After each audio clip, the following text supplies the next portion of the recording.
Bienvenidos, curiosos de lo oculto. Hoy os voy a contar una historia que os helará la sangre. Una historia que nació de una simple curiosidad y terminó en la más absoluta de las pesadillas. Dicen que está basada en hechos reales. Así que ajustad vuestros auriculares y preparaos. Porque algunos secretos es mejor no desenterrarlos. Todo comenzó en 2009, en un pequeño pueblo de la provincia de Teruel, España. Dos estudiantes de cine, Marcos y Lucía, viajaron allí para grabar su documental de fin de carrera sobre sanatorios abandonados de la posguerra. Eran jóvenes, escépticos y con ganas de comerse el mundo. Para ellos, las leyendas de fantasmas eran solo eso, folclore para asustar a los turistas.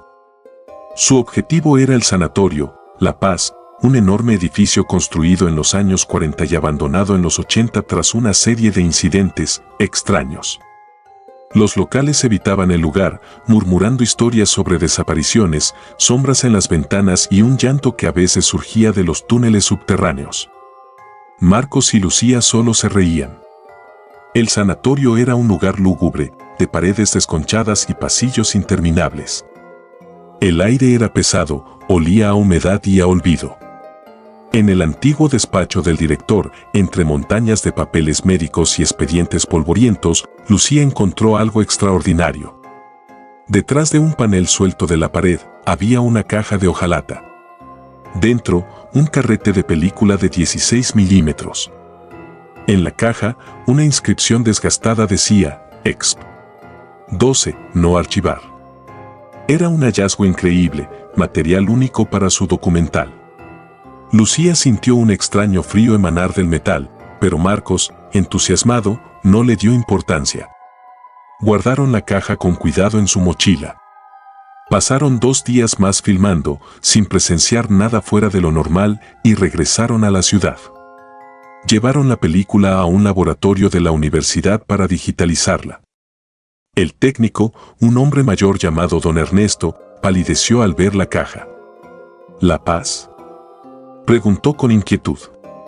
Chicos, algunos archivos se entierran por una buena razón. ¿Estáis seguros de que queréis ver esto?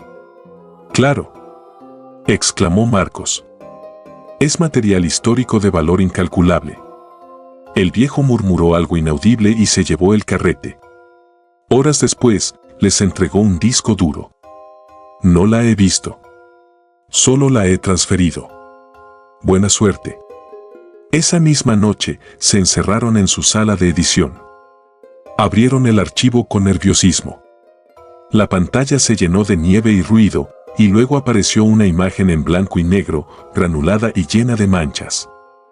Era el mismo despacho, pero impecable.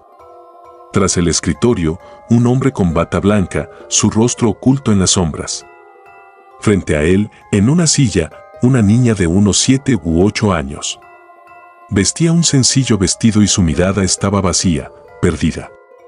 La cámara, estática, grababa. Nombre, dijo una voz metálica y fría desde detrás de la cámara. La voz del doctor. La niña permaneció en silencio. Nombre, repitió la voz, más firme.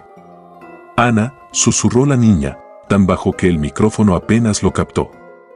Ana, estamos aquí para ayudarte. ¿Puedes verlos? La niña asintió lentamente. Descríbelos. Y entonces, Ana comenzó a hablar. Lo que describió les erizó la piel.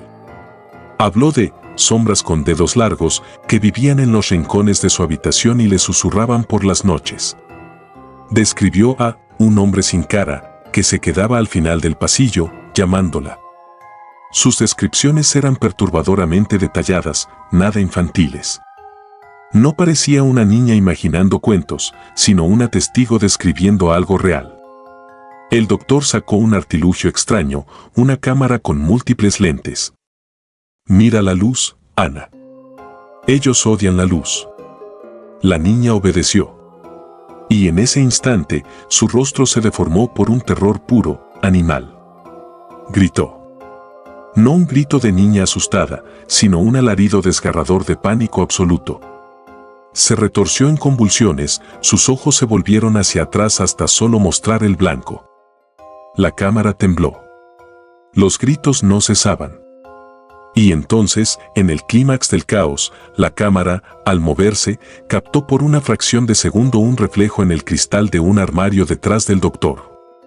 En él, junto a la niña convulsionando, se veía claramente otra figura. Increíblemente alta, delgada, con extremidades desproporcionadamente largas y dobladas en ángulos antinaturales.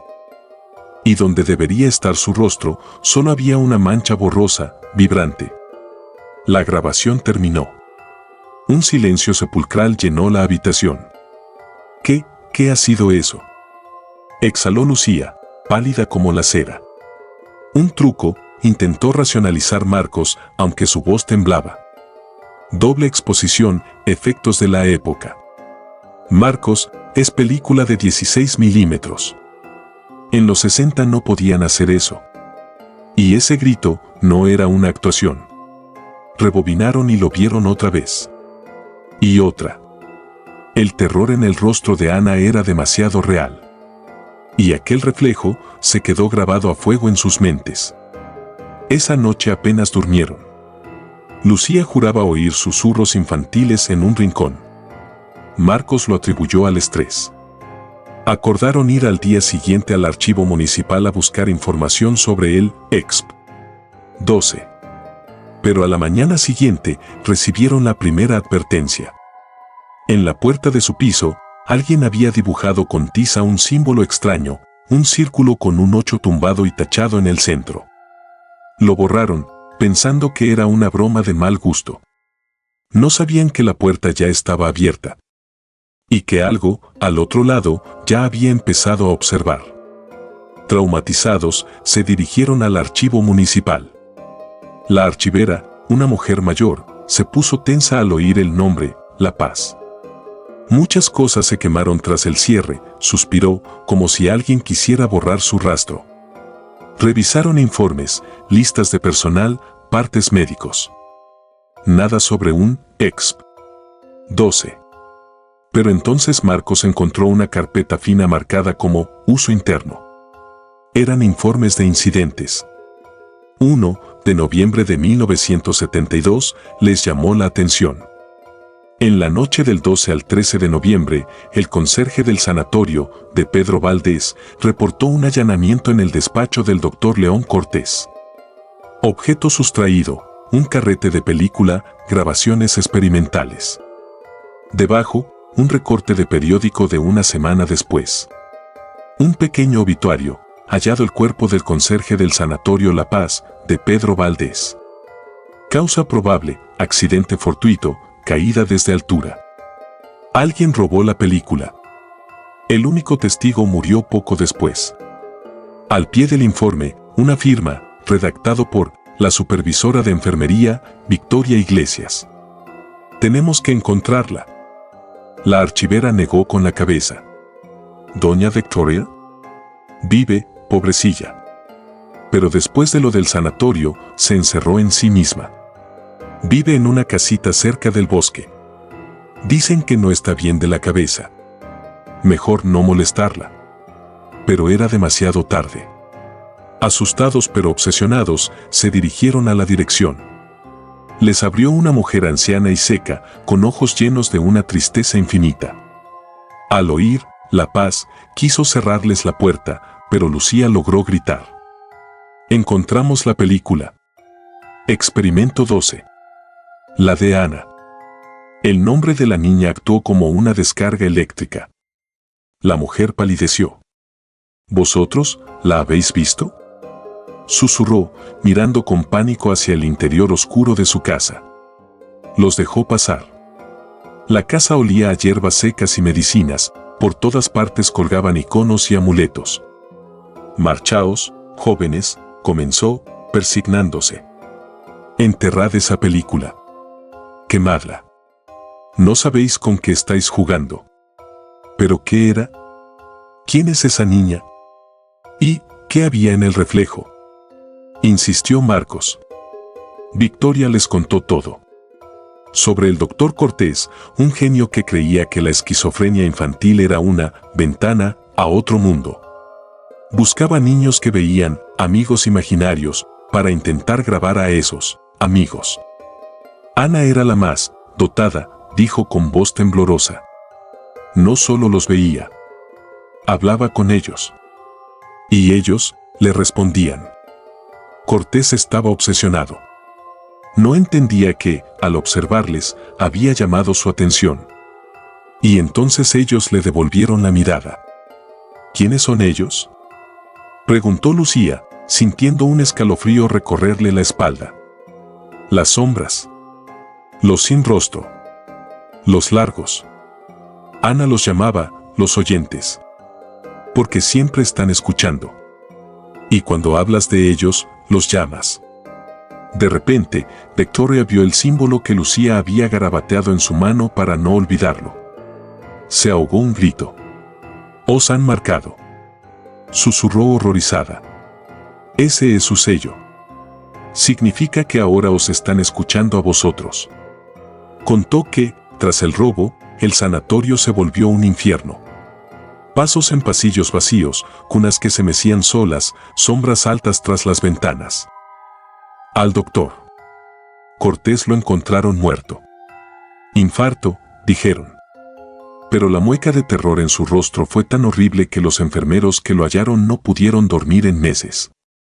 A Ana la trasladaron y murió 6 meses después de un paro cardíaco repentino. La película nunca apareció, concluyó Victoria. Se decía que el conserje quiso venderla, pero parece que ellos no se lo permitieron. Ahora ellos saben de vosotros. Vienen por lo que es suyo. Largaos. Casi los empujó fuera y cerró la puerta con todos los cerrojos. Al llegar a su piso, encontraron la segunda advertencia. El mismo símbolo estaba en la puerta.